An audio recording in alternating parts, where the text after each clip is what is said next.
itong issue na taong bayan na po nananawagan na mag-resign na si Bongbong Marcos.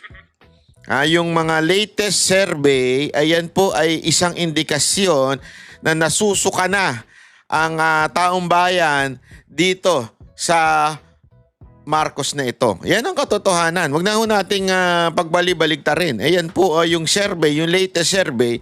Ang sinasabi po niyan, ayos na.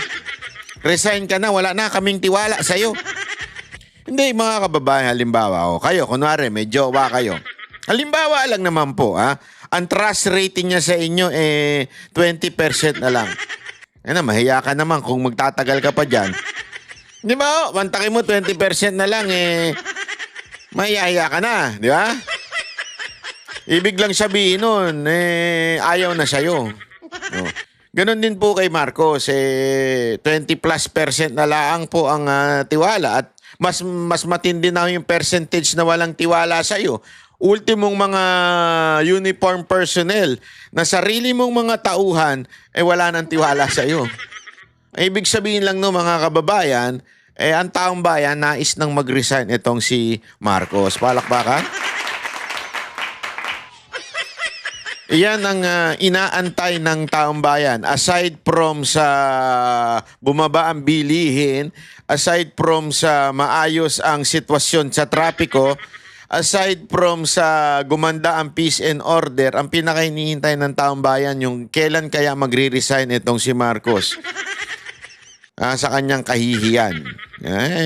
Ako, sa tingin ko kahit ganyan, hindi yung magre-resign yung kapal ng mukha niyan Lalo na yung mga nakapaligid sa kanya. Ang kakakapal na mga mukha niya mga yan. Panoorin natin tong balitan to, Iginiit ni Pangulong Bongbong Marcos na hindi siya magbibitiw sa pwesto sa kabila ng panawagan ng mga kritiko kasunod ng isinagawang cabinet revamp. Nakatutok live si Ivan Mayrin. Ivan. Yes, Vicky, nakapanayam ng mga mamamahayag ngayong gabi lamang si Pangulong Bongbong Marcos sa kanyang partisipasyon dito sa 46 ASEAN Summit at isa nga sa mga nabanggit niya ay hindi siya magre-resign. Yan ang tugon ng Pangulo kasunod ng mga panawagan ng kanyang mga kritiko na siya ang mag-resign sa halip na pagbitiwin ang kanyang gabinete. Narito ang kanyang tugon sa hirit na yan. Kung gagawin nyo. At wala sa ugali ko yung tinatakbuhan ng problema. Ayun! Wala daw sa ugali niya ang tinatakbuhan ng problema. Ang problema ay ikaw yung problema. Di ba? Hindi, mga kababayan, pagbali-baligtarin po natin ng istorya, ikaw talaga ang problema, Mr. Bongbong Marcos. Di ba? Kaya hindi mo pwedeng sabihin na, hindi ako tumatakbo sa problema. Oo nga, hindi ka nga tumatakbo sa problema. Paano ka tatakbo sa problema? Ikaw nga yung problema Hindi mo pwedeng iwan yung sarili mo. Di ba? Isama mo yung sarili mo. Bumaba ka na. Mag-resign ka na. Mantakin mo wala ka ng wala nang tiwala ang taong bayan sa'yo. Kaya nga dapat ini-impeach na ito. Kasi mga kababayan, sabi nga, di ba, sa impeachment, pag wala na sa'yo yung tiwala ng taong bayan, dapat ka nang ma-impeach. Di ba? So, ibig sabihin po ng mga lumalabas na survey dyan, alam mo naman, mga bata mo pa iba dyan. And yet, isinusuka ka na rin. Talagang ayaw na sa'yo. Tapos sasabihin mo ngayon, hindi ako sumusuko sa problema. Oo nga, hindi ka nga sumusuko. Ikaw yung problema Wala talaga tayong magawa, Brad. Hindi, Brad, wala ka tayong magawa pagka ikaw ang problema, tapos sasabihin mo hindi ka sumusuko. Abay, malupit ka talaga. Iba yung takbo ng utak mo, Mr. President. Ano ba ang balita to? Daming dull moments. Sinabi rin ng Pangulo na nagpapatuloy ang maigting na pagsusuri sa performance sa kanyang gabinete at mga heads of agencies. Hindi naman daw kasi para pagpapapogi lang ang kanyang ginagawang cabinet revamp at mas malaliman daw ang kanyang ginagawang performance review. Samantala, kung nito alam mo, ang labo kasi nito Ang labo talaga Kaya lalo na buwisit itong taong bayan dito kay Marcos. Mantakin mo, pag-resign niya lahat, tapos, Pagpapalit-palitin lang pala niya ng pwesto. Alam mo kung anong tawag dyan?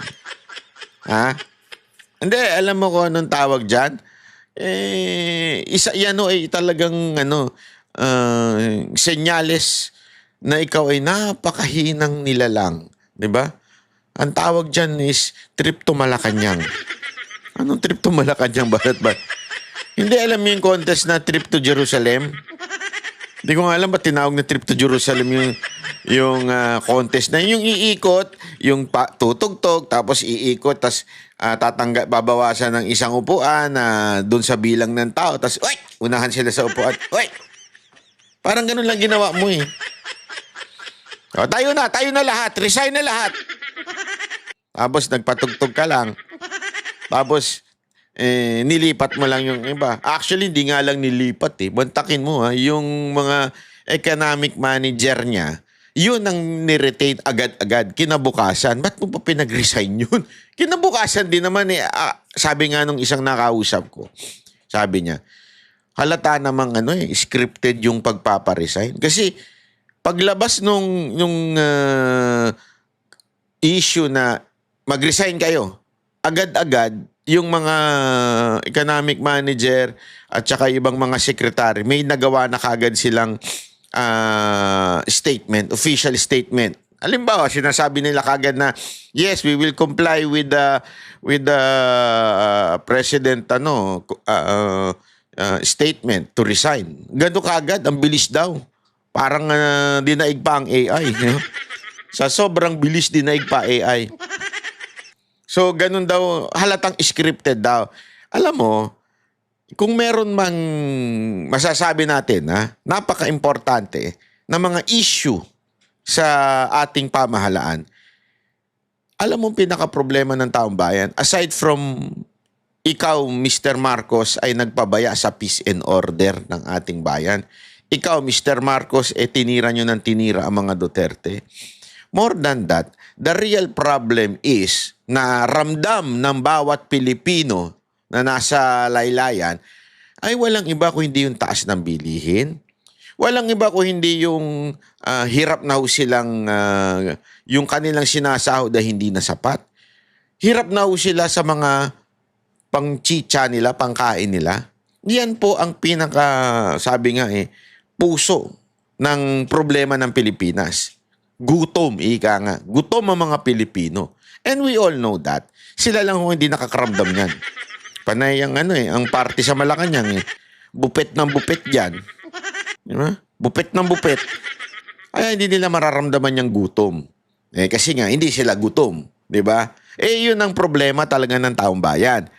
At napakalaking factor niyan, people of the Philippines, yung economic manager ng Pangulo. Why? Una, bumulusok ang budget. Questionable na nga yung mga blank doon sa budget natin, bumulusok pa. Yun na nga lang sa sa budget ng speaker, di ba? Nung Congress pala. Sobrang tumaas na. Budget ng Office of the President, sobrang tumaas din. Bumulusok talaga sa sobrang taas.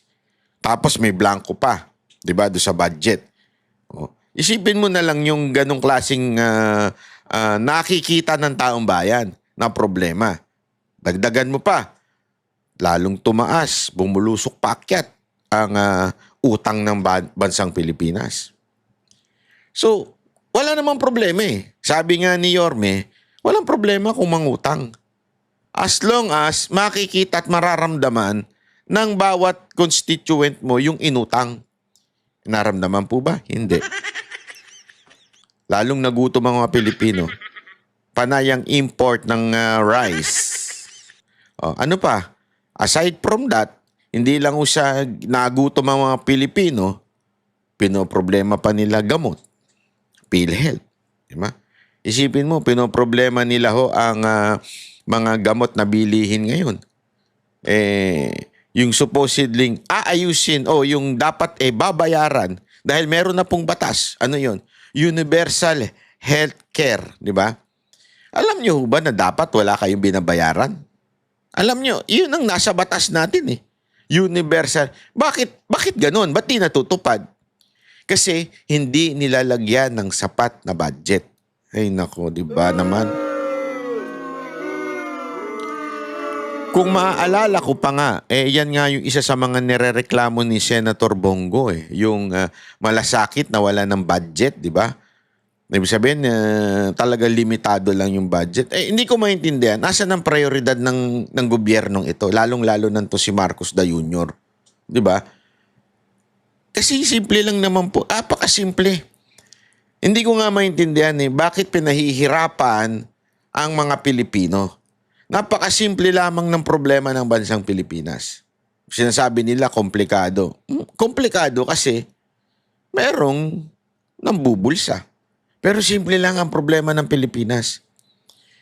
Ayusin mo lang yung healthcare system. Wala talagang babayaran. Di ba? Pangalawa, yung mga pagkain, ayusin mo lang yun. Bakit? Remember, we are a country na supposedly maganda ang pag-produce natin Matitindi ang ating mga farm. Pero bakit ganun? Kasi nga, hindi natin sinusuporta ng mga magsasaka at mangingisda. Nakakalungkot, we are an island. Marami tayong island. Imagine niyo yung magtataka kayo, di ba? Bakit sa Japan, ganun ang mga isda nila? Di ba? Kaya nga marami susi-susi dyan tsaka sashimi. Bakit ganun? Kasi nga po, isipin nyo, yung itsura ng mapa ng Japan, isang pahabang ganun lang. Merong maliliit na island. Pero hindi ganun katulad ng Pilipinas na biak-biak talaga. Ibig sabihin kahit saan ka pumunta, meron ka makukuhanan supposedly ng isda. Bakit hindi tayo malago? O bakit hindi tayo maunlad pagdating sa isda? Dapat bumabaha tayo ng isda. Hindi tayo bumabaha ng isda. Bumabaha tayo ng basura. Bakit hindi isda ang bumabaha sa atin? Farm. Ang dami nating mga magsasaka. As a matter of fact, di ba tayo yung... Ito yung nakakalungkot Alam niyo ho ba na dati tayo ang tumutulong sa Korea? Sa Korea, tayo tumutulong, nagpapadala ng bigas. Sa Japan, tayo tumutulong dyan. Kasi mayamang bansa tayo sa bigas at saka sa kung saan-saan. Pero nung nangyari, tayo mismo, kailangan natin mag-import. You know why? Simple lang naman yan Gobyernong korap. Simple lang Peace and order. Ayusin mo lang ng kapulisan. Kaya nga yan ang inuna ni Pangulong Duterte. Prioridad niya kagad yan.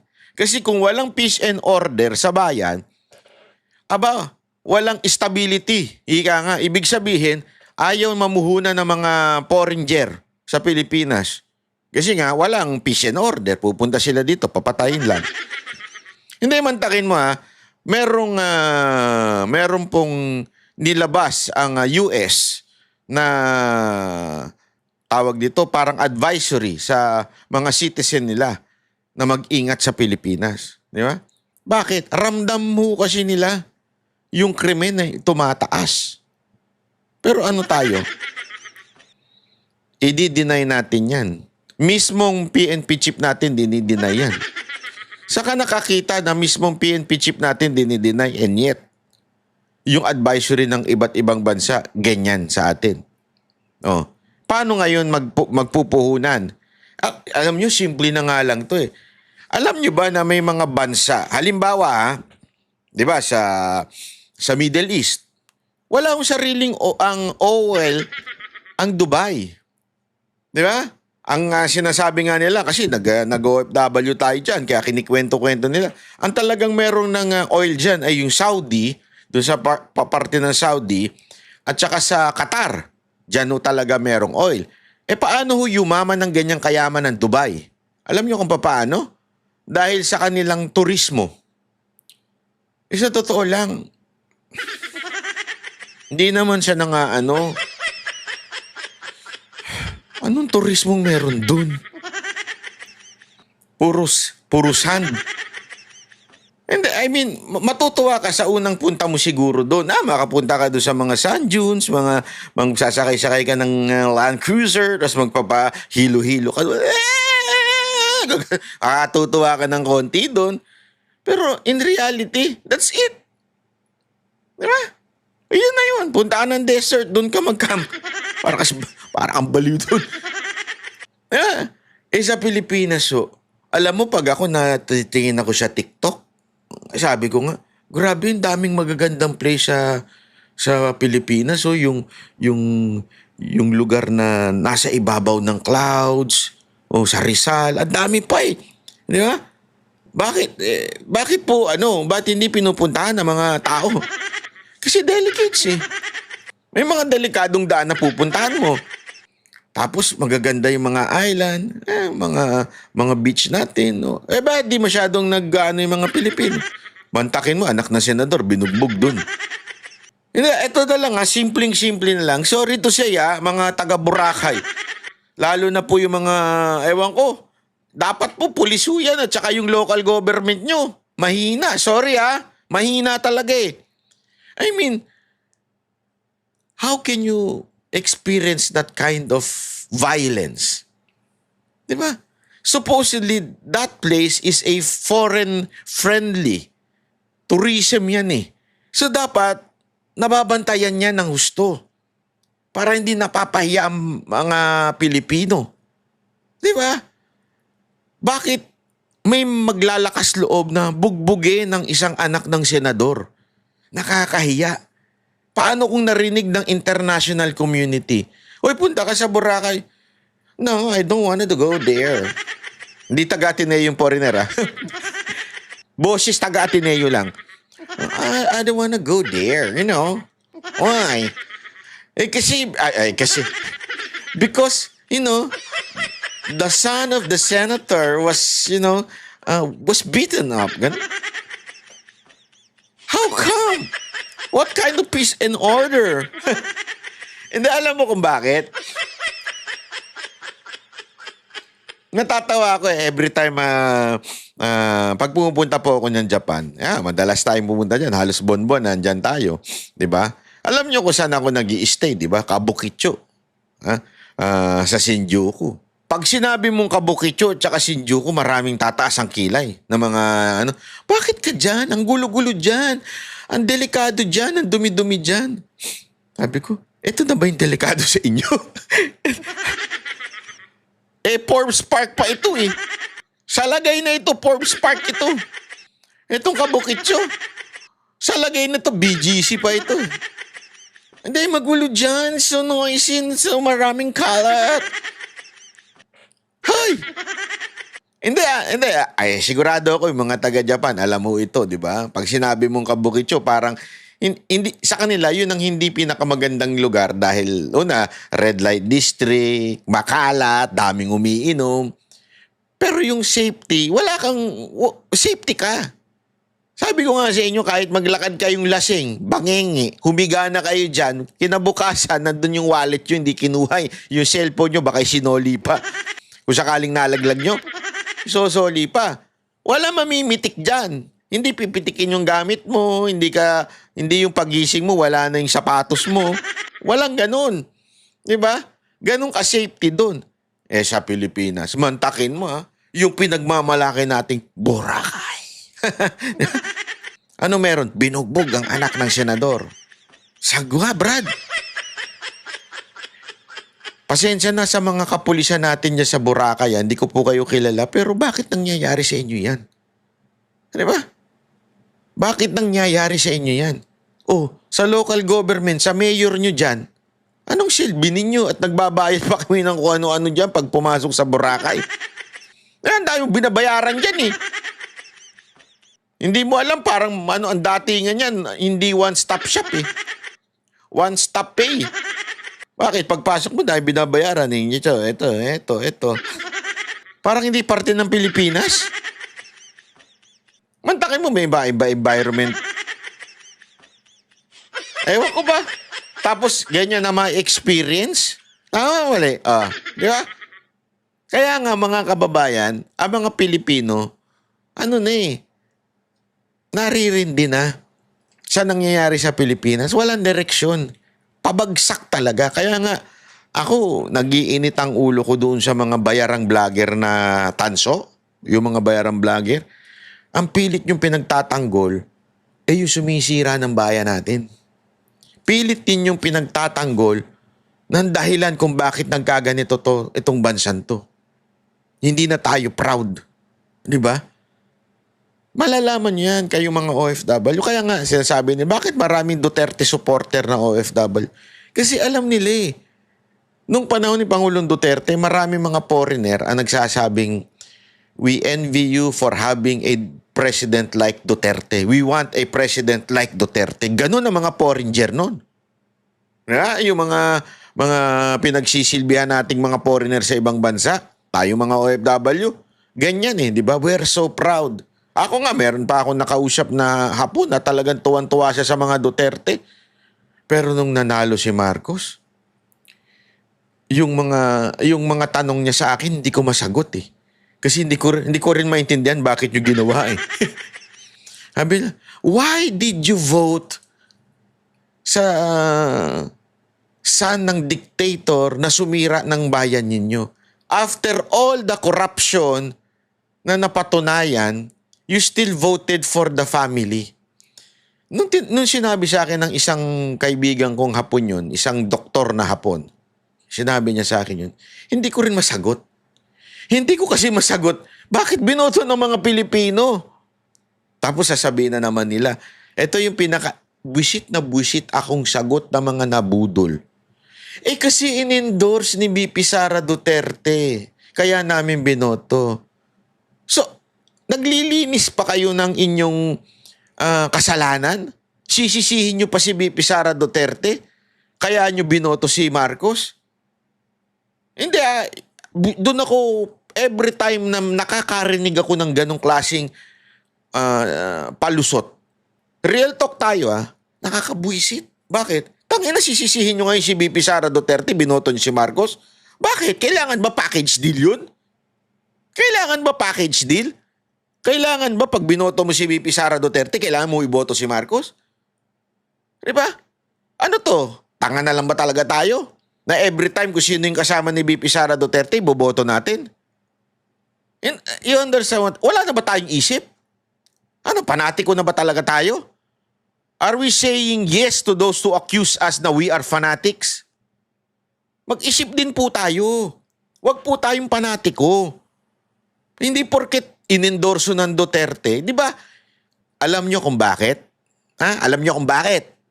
Kasi mismong si VP Sara Duterte ang nagsabi niyan. Hindi porket inendorse ng mga kilalang tao, iboboto ninyo. Ilang beses niyang sinabi yan. Lalong-lalo na doon sa Maynila. Diba? Hanggang nga tinanong niya nga paano ba nanalo itong mga congressman na ito? Sino ba nag-ano dyan? Tas tawanan kasi si Yorme ang nag-endorse sa mga congressman na yon. Ultimong siya, sinasabi niya yun, hindi porket in-endorse ng kung sino mang hinayupak dyan, iboboto nyo na. Kaya nga, okay. Banat Bay, masyado mo naman dinidiin yung pagkakamali namin noong 2022. Oo. Totoo. You know bakit ko dinidiin? Para hindi nyo nagawin sa 2028. Baka andyan na naman kayo. Mamaya mag-endorse na naman si VP Sara Duterte ng sablay. Tapos iboboto nyo na naman. Tapos, pag sumablay, sisisihin nyo na naman si VP. Kasi si VP Sara Duterte, in-endorse si Amy. Hawak niya ang bayag nyo? Hindi, sorry Ito'y tanong. Hawak ba ni VP Sara Duterte mga bayag ninyo? Na pagka hindi nyo binoto, pipisilin niya? Ganun na ba kayo katanga? Masakit ito sinasabi ko pero katotohanan nito. Bakit? Alam niyo kung bakit? Kung dinidi nito? Dahil napahamak tayo. Yung 6 na taon na pinaghirapan ni Pangulong Duterte, yung 6 na taon na inayos niya ang bayan natin, yung 6 na taon na yun, na paangat na tayo, nasira sa 3 taon. Hindi nga lang 3, 2, 1 taon lang, nasira na kagad eh. Dahil bakit? Kasi sabi ni VP Sara Duterte, boto namin yan eh.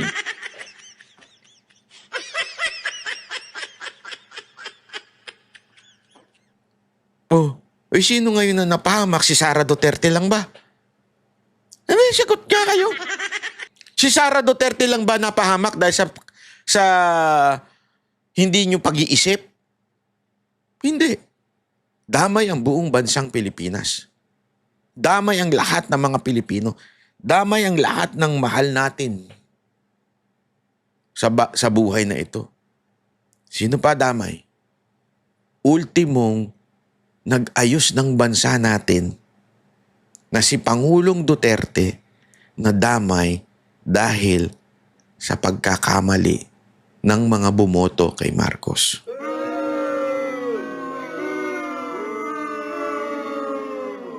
Masakit.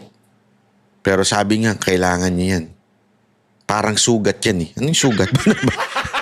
Gago! Hindi. Ang sugat, kailangan mong lagyan ng betadine. Commercial ah. Hindi. Wala po akong bayad, hindi pa ako binayaran ng betadine. Hindi, totoo. Ang sugat, kailangan mong lagyan ng ilubog sa dagat para gumaling. Naalala ko yan, nung panahon namin, pag marami ka sugat sa paa, lumubog ka lang ng maghapon sa dagat, gagaling na yan. Oh, pero mahapdi, di ba? Mahapdi, masakit. Yeah? May masakit po yun. Kahit po yung mga gamot natin, yung aqua oxinada ba yun? Oh, basta yung panlinis, at saka yung mga betadine, di ba? Pagka nilagyan mo yung sugat, talaga mapasasaktan ka. Kailangan mo masaktan para matuto ka. Alam mo, may kwento nga dyan eh. Di ba? May kwento na isang may sakit. Sabi niya,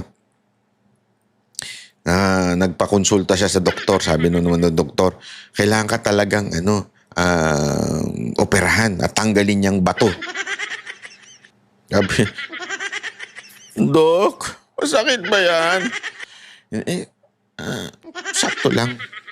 May anesthesia naman, pero mararamdaman mo pagkatapos mawala ng anesthesia. Hindi ba pwedeng may anesthesia? Pero masasaktan ka pa rin talaga, sabi niya. Sabi naman ng doktor, don't worry. It hurts, but it will not harm you. Ano ibig sabihin nun? Minsan yung gamot, masakit talaga. Yung solusyon, masakit. It will hurt you, but it will do you good at it will not harm you. Kaya ako sinasabing paulit-ulit itong budol issue. Siguro malamang sawang-sawa na kayo. Kasi marami sa atin, nababasa ko, nakikita ko, umuulit na naman. Umuulit na naman. Inaaraw-araw nyo na. Nabudol na kayo noong 2022. Yakap pa nga kayo eh. Ang dami dyan, ang dami. Ang dami dyan na umalis sa channel ko. Oo, ang dami. Bumagsak ang ko nun, subscription ko nun. Ang gumanon talaga sabi niya. Bakit? Kasi di kami pumayag doon sa Unitae. Nanindigan kami, ayaw namin na Unitae. Ayaw ni Presidente Duterte yan. Daming umalis. Daming galit na galit. Pinagmumura ako. Mga kaibigan ko ito na mga supporter talaga ng Duterte. Akala naman nila, hindi ko nababasa yung post nila. Ang galit na galit sila. Puta, talagang mura-murahin nila ako. Kitang-kita ko, sa akin nakadirekta yung mura nila eh. Ramdam ko eh. Pero tawan-tawa ako. After all, nung nagsisi na sila, mini-message pa ako. Sabi ko, huy, pagkatapos mo ko mura-murahin, pagkatapos mo akong galit-galitan, may message mo ako ngayon. Hindi, wala namang problema sa akin yun sa matter of fact, nung pagbalik ko nga sa Japan, nung nalaman, nung na-realize na ng mga taga-Japan na nabudol sila, yumayakap na sila sa akin, bay, sana nakinig kami sa'yo. Mga ganun-ganun na eh. Sinabi ko naman kasi sa inyo eh. Kaya nga, sana lang. Okay, I'm wishing you na this time, wag yun namang ulitin na. Hindi ko nga alam bakit yung iba dyan, naging Iminatics. Meron po ba akong follower dito na Iminatics? Sige nga, nga kayo dyan, magkomento nga kayo kung kayo ay Iminatics. Impaliwanag niyo sa akin. Hindi, sige. I'll be fair and I will answer you kung bakit mali yung iyong pananaw. Isulat mo nga dyan kung bakit Iminatics ka. Sige na. Kung hindi ka naman ay minatics, isulat mo rin dyan. Banat bay, nabudol ako noon pero ngayon hindi na ako magpapabudol. Play Sabi ng natin. Pangulo na may napili na siyang hepe ng Philippine National Police pero hindi pa niya inanunsyo kung sino dahil nais raw niya na personal niya muna itong sabihan. Pero ang utos niya, ituloy lang ang pagpapababa ng crime rate at paigtingin ng police visibility para Ituloy lang pagbababa ng crime rate. Pataas nga eh. Ano? Bulero talaga. Budol talaga itong Marcos na to. mapanatag ang publiko na sila ligtas sa kanilang mga komunidad. Natanong din ng Pangulo tungkol sa impeachment proceedings laban kay Vice President Sara Duterte na nakatakdang magsimula sa susunod na linggo. Ayon sa Pangulo, hindi nagbagong kanyang posisyon na ayaw niya ng impeachment pero kailangan na lang hayaang gumulong ang proseso. I didn't want impeachment. Lahat ng kakampi ko sa Kongreso hindi nag-file ng impeachment complaint. Yung mga nag-file ng impeachment So, ibig mo sabihin, lahat ng kakampi mo, si Romualdez di mo kakampi. Yung anak mo, hindi mo kakampi. Budol talaga to. yung anak mo nga yung naghain nun eh. Mantakin mo ha. I think, correct me if I'm wrong, 4 yung impeachment. Tinalunan yung 3. Tapos kung ano yung ihinain ng anak mo, yun ang pumasa. Sasabihin mo ngayon, yung mga kaalyado mo hindi nga pumirma. Pasimuno yung anak mo. Budol talaga to. Ang bihira to. Nakakarindi talaga yung bunganga nitong presidente na to. complaint, hindi mo masasabing kaya kong utusan o pagsabihan na ito yung gagawin mo. So, why do I have to keep explaining that I did not want impeachment? Kasi po, budol ka. That's the truth. Why do you have to keep on explaining it? Kasi your words, hindi nagre-resulta into action. Kaya pinaulit-ulit. Kaya nga sabi ni Claire, di ba? Ulit.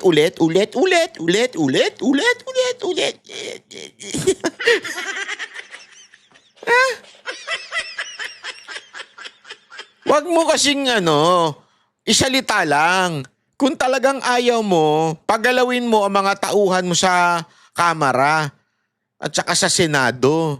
Di ba? Wala ewan ko. Pathological liar talaga itong presidente natin. Puro kasinungalingan ng para bagang nasanay na siya magsinungaling ever since. Sa bagay, sabi nga nila, ang kapatid ng magnanakaw ay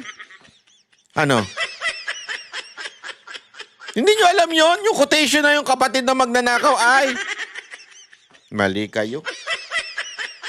Mali ang iniisip nyo. Ang tamang sagot dyan, kapatid ng magnanakaw ay snatcher. Ano kinaugnayan nun? Wala. Sinabi ko lang.